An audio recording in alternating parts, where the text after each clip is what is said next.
अब जब video he art of noticing के बारे में, तो चलिए वीडियो की स्टार्टिंग में ही एक एक्सपेरिमेंट करते हैं। अभी इसी वक्त बिना वीडियो से नजर हटाए क्या आप कॉन्फिडेंटली बता सकते हैं कि आपने जो अभी शर्ट या टी शर्ट पहना है उसमें कितने बटन्स हैं? या आज सुबह जब आपने अपना फोन उठाया था तो सबसे पहला नोटिफिकेशन किस ऐप का था? अगर आप सोच में पड़ गए हैं तो एक और सवाल, आपके घर से स्कूल या कॉलेज के रास्ते में टोटल कितने स्पीड ब्रेकर्स हैं? 90% लोग इसका ठीक से जवाब नहीं दे पाएंगे और इसमें आपकी गलती नहीं है। यही सबसे बड़ा डिफरेंस है सिर्फ देखने और ऑब्जर्व करने में। हम सबकी आंखें खुली तो जरूर है, लेकिन हम सब एक ऑटो पायलट मूड में जी रहे हैं। रोज सड़क पर चलते हैं, लोगों से मिलते हैं, हजारों चीजें देखते हैं, लेकिन हमारा दिमाग एक्चुअली उसे रजिस्टर ही नहीं करता। हिस्ट्री गवाह है कि जिन लोगों ने अपना ऑटो पायलट मूड ऑफ कर दिया, दुनिया उन्हीं को जीनियस कहती है। एक आम इंसान को पेड़ से सेब गिरता हुआ सिर्फ दिखता है, लेकिन आइजैक न्यूटन उसमें ग्रेविटी ऑब्जर्व कर लेता है। एक आम इंसान को सिर्फ एक नॉर्मल पेंटिंग दिखती है, लियोनार्डो दा विंची उसमें ऑब्जर्वेशन का मैजिक डालकर मोनालिसा बना देता है। तो सवाल ये उठता है कि हम अपनी इस खोई हुई सुपर पावर को वापस कैसे लाएं? आज के वीडियो में हम कोई हवाई बातें नहीं करेंगे।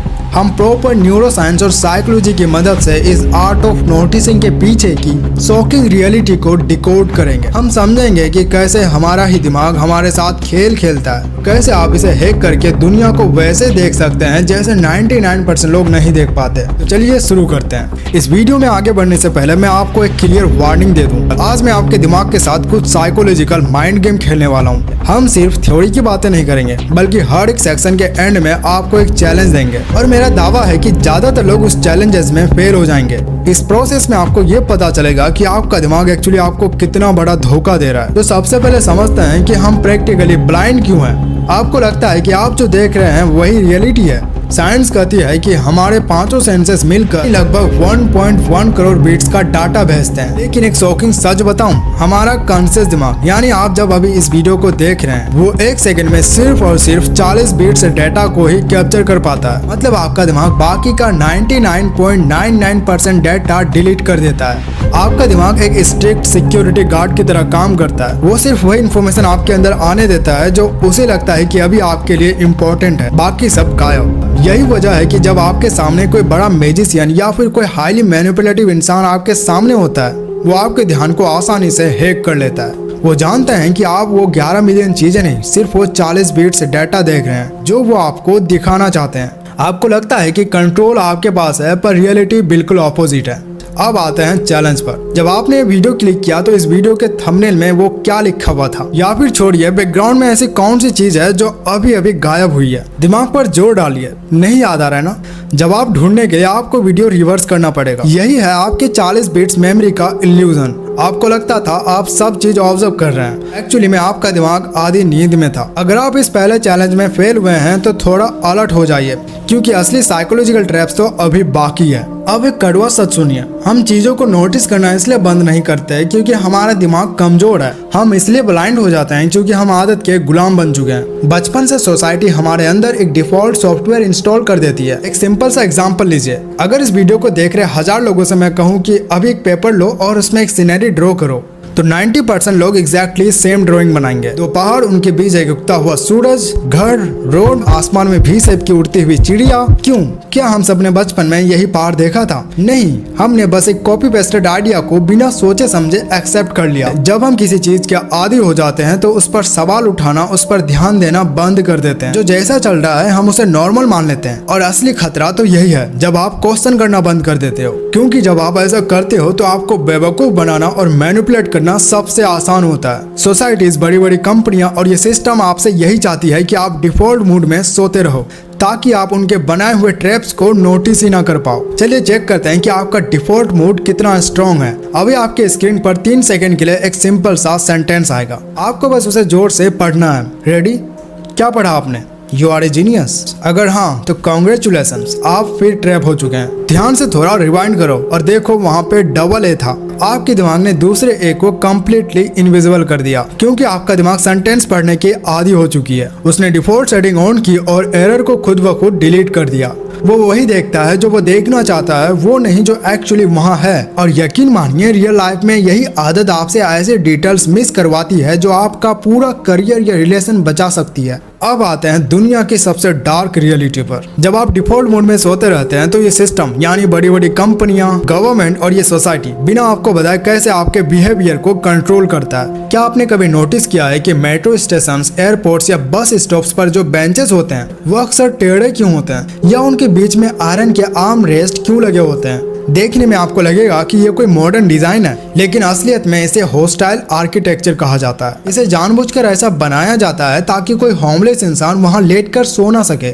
जब आप मॉल में या कहीं भी एस्केलेटर में चढ़े होंगे यानी चलने वाली सीढ़ियों में चढ़े होंगे तो उसका हैंडल यानी जिसे आप पकड़ते हैं वो हमेशा सीढ़ियों से ज्यादा स्पीड में चलता है। कभी ऑब्जर्व करना ये कोई इंजीनियरिंग मिस्टेक नहीं है, ये इसलिए किया जाता है ताकि आपका बॉडी वेट हमेशा आगे की तरफ रहे और आप अनकॉन्शियसली जल्दी आगे बढ़े ताकि मॉल में भीड़ जमा ना हो।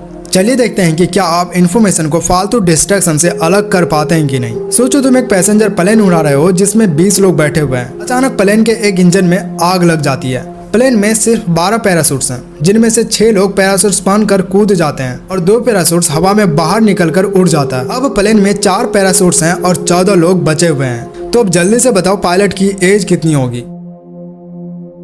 अगर आप अपने दिमाग में 20-6 -2 कैलकुलेट कर रहे हैं तो आप पूरी तरह ट्रैप में फंस चुके हैं। मैंने पहले ही लाइन में कहा था कि सोचो तुम एक प्लेन उड़ा रहे हो तो पायलट की एज वही होगी जो आपकी एज है। आपका दिमाग फालतू के नंबर्स और पैनिक वाले सिनेरियो में इतना उलझ गया कि आपने सबसे मेन और ऑब्वियस चीज को ही कम्प्लीटली इग्नोर कर दी है। रियल लाइफ में भी सोसाइटी और मीडिया आपको ऐसे ही डिस्ट्रैक्शंस देती है ताकि आपका ध्यान असली ट्रूथ पर जा ही ना। जैसे अभी खान सर वाला सीन चल रहा है, ऐसे ऐसे न्यूज सामने आ रहा है जो सच है ही नहीं। दुनिया के सबसे बड़े डिटेक्टिव कैरेक्टर शेरलॉक होम्स ने एक बहुत ही बड़ा कॉन्सेप्ट दिया था जिसे कहते हैं ब्रेन एटिक। उन्होंने कहा था कि एक इंसान के दिमाग एक छोटे खाली कमरे जैसा होता है। जो आम लोग होते हैं उस कमरे में हर तरह का कचरा भर देता है। सोशल मीडिया की कंट्रोवर्सी, किसने क्या कहा, फालतू के मीम्स और रील्स। रिजल्ट ये होता है कि जब उन्हें किसी इंपॉर्टेंट सिचुएशन में सही फैसला लेना होता है तो उनके दिमाग के पास स्पेस ही नहीं बचती। लेकिन जो टॉप 1% के लोग होते हैं जो रियल दुनिया के मास्टरमाइंड्स हैं, वो अपने ब्रेन एटिक को साफ और ऑर्गेनाइज रखते हैं। वो हर चीज पर ध्यान नहीं देते बल्कि उनका दिमाग सिर्फ एक चीज ढूंढता है, यानी जो चीज जैसी होनी चाहिए। अगर वैसी नहीं है तो उनका अलर्ट बटन ऑन हो जाता है। आपको क्या लगता है ओला, उबर, जोमेटो या फिर पेटीएम के फाउंडर्स ने कोई नया प्लेनेट ढूंढा था? बिल्कुल नहीं। उन्होंने बस डेली लाइफ में चलने वाला एक प्रॉब्लम को ऑब्जर्व किया जिसे 99% लोग डिफॉल्ट प्रॉब्लम समझकर रोज झेल ले रहे थे। चलिए एक टेस्ट करते हैं कि आप अपने सबसे करीबी दोस्त यानी अपने स्मार्टफोन को कितना समझते हैं, कितना ऑब्जर्व करते हैं। आप हर दिन कम से कम 5 से 6 घंटा अपने फोन की स्क्रीन को देखते हैं, लेकिन क्या आप अभी बता सकते हैं बिना आपके फोन को पलटे कैमरा लेंसेज है उनके एग्जैक्ट पैटर्न्स क्या है? सबसे ऊपर कौन सा लेंस है? फ्लैश लाइट किस साइड है? मैक्सिमम लोग गलत जवाब देंगे या फिर कंफ्यूज हो जाएंगे। सोचिए, जिस डिवाइस को आप सालों तक अपने पास रखते हैं आप उसे भी डीपली ऑब्जर्व नहीं कर पा रहे हो। जब आप इतनी बड़ी चीज को मिस कर सकते हो तो सोचो रियल लाइफ में आपके पास चल रही कितनी अपॉर्चुनिटीज, मैनिपुलेशन टैक्टिक्स को आप रोज मिस कर रहे हो। अब आप सोच रहे होंगे कि ऑब्जर्वेशन जब इतनी पावरफुल चीज है तो ये गायब कहाँ हो गई? सच तो यह है कि वो गायब नहीं हुई है, वो बस दबा दी गई है। छोटे बच्चे को कभी ऑब्जर्व करना सीखना नहीं पड़ता। 1 साल का बच्चा जब किसी नई जगह जाता है तो वो हर लाइट, हर आवाज, हर मूवमेंट को गौर से देखता है। ऑब्जर्वेशन अपनी पीक पर होती है क्योंकि उसके दिमाग में कोई लैंग्वेज नहीं होती, वो बस अपने सेंसेस से दुनिया को महसूस करता है। हम प्रेजेंट मोमेंट में जीने की बजाय हर वक्त अपने ही दिमाग में बातें करते रहते हैं। कल बॉस को क्या बोलूंगा, कल टीचर को क्या बोलूंगा, उसने मुझे वो टेक्स्ट क्यों किया। इसे कहते हैं द थॉट क्लाउड। एक आम इंसान दिन में 60,000 थॉट्स प्रोसेस करता है। जब आपका दिमाग पहले ही इतना अंदर शोर मचा रहा है तो बाहर की रियल दुनिया आपको दिखेगी कैसे? आप ओवर थिंकिंग के मैट्रिक्स में फंस जाते हैं। आप सामने रखी चीज को भी आपको नहीं दिखती। चलिए प्रूफ करते हैं कि आपका दिमाग कैसे डिटेल्स को स्किप करती है। नीचे लिखे सेंटेंस को ध्यान से पढ़िए और ऑब्जर्व कीजिए कि कितनी बार एफ लिखा हुआ है। अब अपना जवाब सबसे पहले कमेंट करो। अगर आपका जवाब 3 या 4 है तो आप फिर से हार चुके हो। इस सेंटेंस में टोटल 6 बार एफ है। आपका दिमाग फिनिश्ड, फाइल्स और साइंटिफिक का एफ तो पढ़ लिया लेकिन वो ऑफ वर्ड का एफ को कम्प्लीटली इग्नोर कर दिया क्योंकि आपका दिमाग साउंड्स के बेसिस पर पढ़ता है और ऑफ का साउंड भी जैसा होता है, इसलिए आपका दिमाग इस माइनर डिटेल को ट्रेस में डाल देता है। यही है आपका ओवर स्मार्ट थॉट क्लाउड जो आपके अंदर बन रहा है। अब आते हैं सबसे मेन पॉइंट पर, इस मैट्रिक्स से बाहर कैसे निकले, टॉप 1% ऑब्जर्वर और मास्टरमाइंड कैसे बने। अपने सोए हुए दिमाग को जगाने के लिए इन 3 प्रैक्टिकल रूल्स को अप्लाई करना होगा। Rule number 1, the sensory reset. जब भी आपको लगे कि आप ओवरथिंक कर रहे हो, अपने दिमाग का पॉज बटन दबाइए, अपने आसपास देखिए और मेंटली 5 ऐसे चीजों का नाम लीजिए जो आप देख सकते हैं, 3 आवाजें जो आप सुन सकते हैं और एक ऐसी चीज जिसे आप अभी टच कर सकते हैं। सिंपल चीज आपके दिमाग के सॉफ्टवेयर को फोकस करके पास्ट फ्यूचर से निकाल कर तुरंत प्रेजेंट में ले आता है। रूल नंबर 2, गलती ढूंढो। आम लोग सब कुछ देखने की कोशिश करते हैं, इसलिए वो कुछ नहीं देख पाते। मास्टरमाइंड सब कुछ नहीं देखता, वो सिर्फ एनोमली यानी जो चीज जैसी होनी चाहिए वैसी नहीं है को ढूंढता है। किसी से बात करते हुए उसके शब्दों पर नहीं, उसके माइक्रो एक्सप्रेशंस पर ध्यान दीजिए। बात तो ये खुशी की कर रहा है, पर इसके हाथ की मुट्ठी टाइट क्यों है? यहाँ पर आपको असली सच मिलेगा। Rule number 2, memory palace. Observation useless है अगर आप उसे याद नहीं रख सके। आपको 5 इंपॉर्टेंट डिटेल्स याद रखनी है तो उनकी अपने दिमाग में एक अजीब सी कहानी बना लीजिए जिसे आपने अपने ही घर से लिंक किया हो। अब तक जो हमने चैलेंज किया था वो स्क्रीन के बेसिस में था, लेकिन इस बार चैलेंज स्क्रीन के बाहर है। अभी इसी वक्त अपनी आंखें बंद कीजिए और सोचो कि आपके लेफ्ट साइड ऐसी क्या चीज रखी हुई है और इस पूरे कमरे में एक ऐसी कौन सी आवाज है, जैसे फैन, एसी या दूर से आती हुई ट्रैफिक या घड़ी की टिक टिक, जिसे आप पिछले 10 मिनट से बिल्कुल इग्नोर कर रहे थे, लेकिन मेरे बोलते ही वो आवाज अचानक से लाउड हो गई। महसूस हुआ यह आवाज पहले भी वहीं थी। तो इस वीडियो का अगर पार्ट 2 चाहिए तो कमेंट्स में पार्ट 2 जरूर लिख देना। और ऐसे वीडियोस के लिए चैनल को सब्सक्राइब जरूर करना और अपने दोस्तों के साथ शेयर जरूर करना। Thanks for watching.